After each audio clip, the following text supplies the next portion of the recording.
Hi, my name is Carrow. I am an urban fantasy author and a tarot card enthusiast, and I am here today to talk about how do we even read these things. So this is going to be the first part of, I'm not sure how many parts, about how to read tarot. We're kind of talking about why tarot is very hard to read, and there's a lot of external factors that come in, from artist interpretation down to intuition, down to a bunch of external stuff that may not be playing in. In a later video, I'm going to talk about how the companion cards, or that come with the reading that you do, actually will change the meaning of the card at that particular moment. So like, if you thought that reading tarot was already a journey in itself, there's more to it. But anyway, I don't want to get started on that discussion. I want to focus on why tarot is hard to read right now. So today's video is actually inspired by Alice Busybag. She left a comment on one of my reading videos about like how to read tarot cards, because apparently the deck that she had didn't come with inverse meanings and she didn't know what that meant, and a whole bunch of other stuff. And at first I was like, hey, I could type up that long essay, or I could make a video.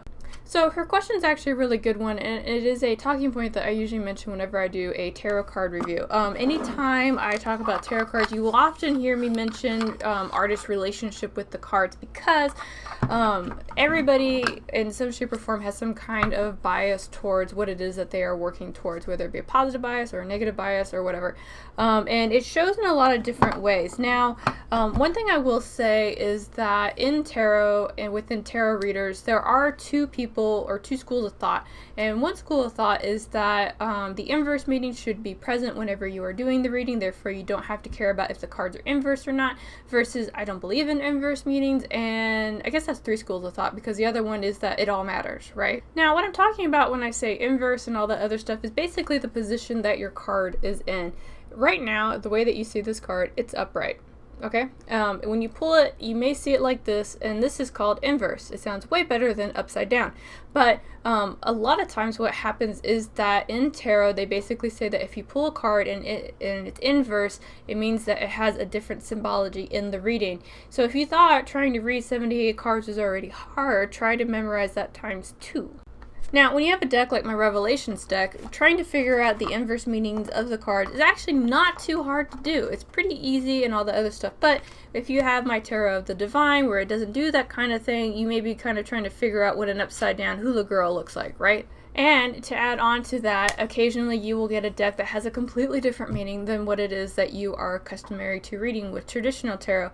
And that is because there are people who do some cards that have like a weird association with the deck. Wayward Tarot is actually a really good example. I call it the woke deck because it basically doesn't like being held accountable for all the accountable cards. They've gone and completely renamed them, redrawn the imagery on them. Like, it's a huge aversion to anything that has to do with basically being held accountable for something that you've done. And when I see changes that drastic in tarot, that's usually not a deck that I lean towards, because how do I explain this? There is I guess for me, there is a threshold where if you are working with tarot and you change the meaning to the point where it's nothing close to what it is supposed to be, then it shifts from being a tarot card to an oracle card. And the big difference between oracle cards and tarot cards is that oracle cards actually just don't have the same structure as tarot, right? Tarot has got their majors, their minors, they've got like 13 cards in each suit and all that other stuff. And with oracle cards, they're just pretty much whatever order, whatever theme, whatever. I've seen them range from 22 cards to 50 cards, and they all have different themes and symbologies and stuff like that.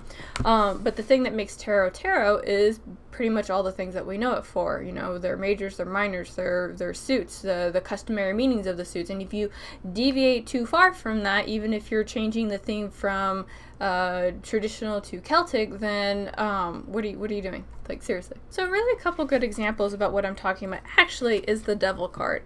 I see the Devil card get changed the most out of all of the cards, and sometimes that's just because people have like a weird association with the Christian devil, and they don't want it to be associated with their tarot. But if you take a look at the Rider White deck, when it first came out, there are definitely very strong Christian ties that are in there, because that was pretty much the dominant religion at the time. If you come out with the tarot deck now, you'll see that that's very different. It's not quite like that at all. But there's always a big aversion to the devil, and I understand why. Like, if you take a look at this, this is my light vision deck, and you can't even see anything that makes that card what it's supposed to be. Like, for me, this would become an oracle card. And for those of you who aren't aware, the devil isn't so much about, like, you know, the temptations that we know for Christianity. These are about the ID, the ego, and the superego basically combating with each other, and which one is going to win.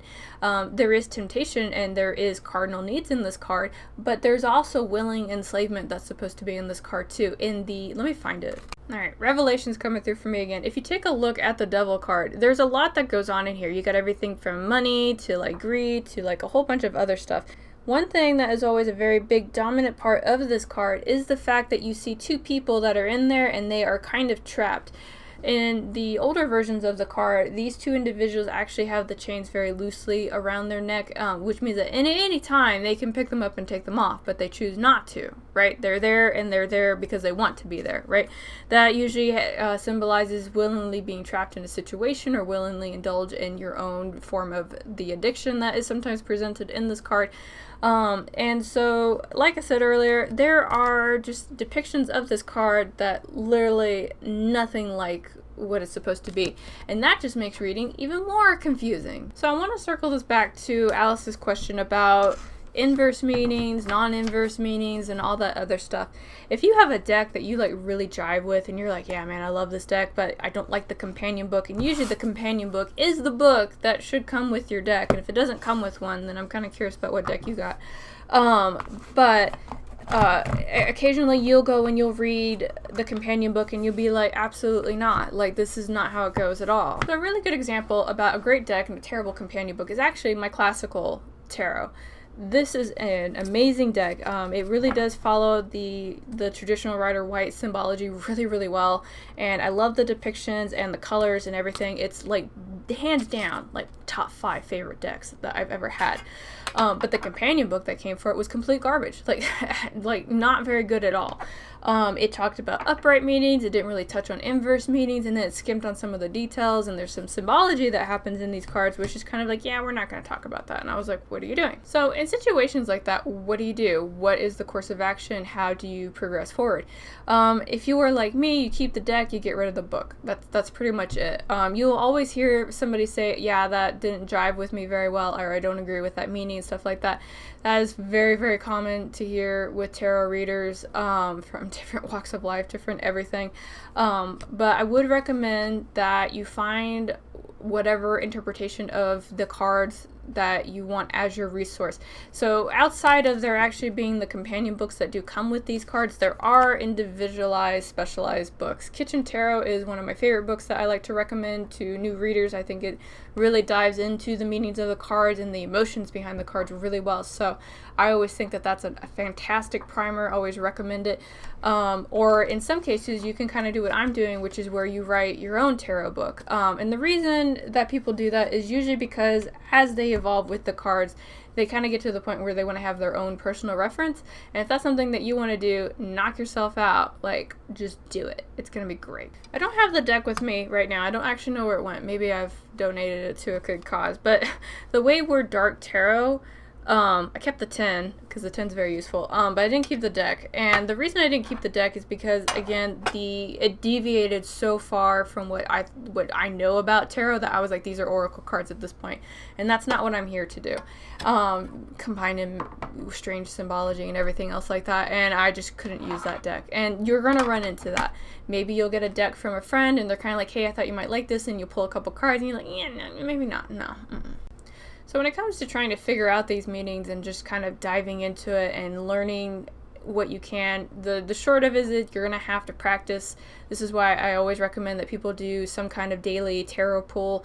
Even if you're not trying to predict your day, you are still refreshing your understanding of the cards and kind of keeping them fresh in your mind and reinforcing concepts that you already know.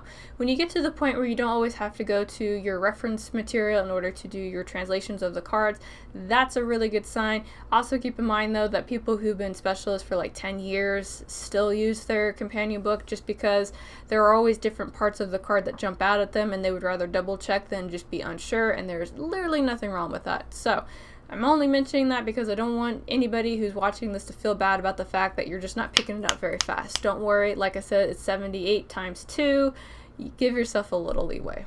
Now, I know everybody's not at a point where they can just go to the bookstore and buy whatever reference material they want, or they could actually face the very strong possibility that if you do go to the store, you will find that the metaphysical section, or whatever they're calling it, I think it's called self-discovery section now, is actually very full of books about how to read tarot, and it can be very overwhelming about which ones that you should lean towards. So, if you are somebody who happens to read tarot, could you please leave a reference recommendation for anybody else who's watching this? I recommend the Kitchen Tarot, which I'm going to put right over here. Like I said, I think it's a great book. It comes in Audible, paperback, Kindle, and it's a very easy companion to have. There's also Biddy Tarot, which a lot of my friends really like to gravitate towards. It's got a lot of information. It's got a lot of like heartwarming stuff. It's a very softly delivered message. Like some of the cards that I know are very harsh. It's kind of like, oh, you know, things are fine. But yeah, so leave that reference and that recommendation down below so that way anybody else can pop in and take a look and kind of see what options that they have. If you want to talk about why you like that particular reference or resource the most, that will also help folks decide if that's a direction that they should lean in and all that good stuff. Moving forward, I am going to start talking about the suits. That was a recommendation, or rather a request that I had on one video where I was asking what direction you guys wanted me to go with the tarot primers, and it was like, instead of starting with the majors, can you start with the suits and then work towards the majors? And yes, absolutely, I would love to. So that's going to be my video about how to freaking read these cards, and the answer is carefully. There's just so much that goes into it, so much trying to decode and everything else, that it's not an easy process at all, tying in the fact that people have biases towards the meaning of the cards and they want to completely alter them, and you've got like a very exciting memorization exercise. So it's just small steps, friends, small steps. You got to find the deck that you drive with, the meanings that you definitely identify with, and just kind of progress forward after there. A little bit of a trial and error, all that other stuff, but it just takes time. You got this. It's fine.